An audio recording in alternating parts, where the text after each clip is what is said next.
প্রধানমন্ত্রী আবাস গৃহ থেকে বঞ্চিত হাইলাকান্দি উন্নয়ন খণ্ডের অন্তর্গত রতনপুর প্রথম খণ্ডের অসহায় ময়না মিয়া মাঝার ভূঁইয়া। তিনি পেশায় একজন দিনমজুর।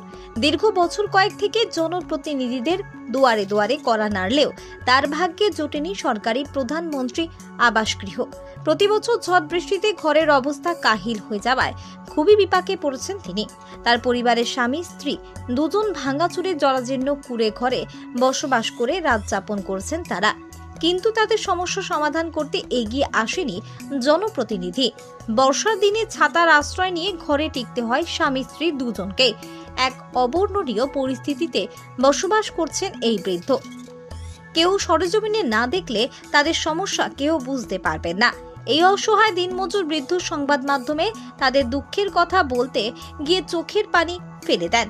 তাই তার বেগতিক অবস্থা সরেজমিনে তদন্ত করে তার ঘরে সরকারিভাবে একটি ঘর, বিদ্যুৎ সংযোগ সহ অন্যান্য সুযোগ সুবিধা দেওয়ার জন্য জোরালো দাবি জানান। বাড়ি রতনপুর পার্ট 1, বিট নম্বর 43।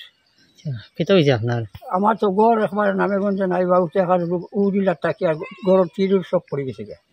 এখন বর্তমানে পড়া হাজার হুকুম, সেও আমার সমঝেন না। আমি ওটা বিপদের সীমা নাই, কইয়া লাভ নাই। সেও আমার ভালোবাসে না। আমি ওই যারকে যারা যাই সেও আমার ভিন্নবাসে।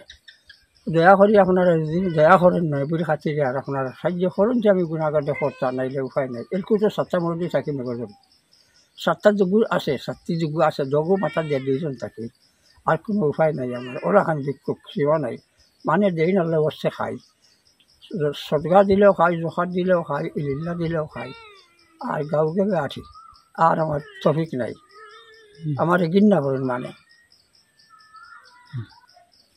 ব্যুরো রিপোর্ট, লঙ্কাই টিভি।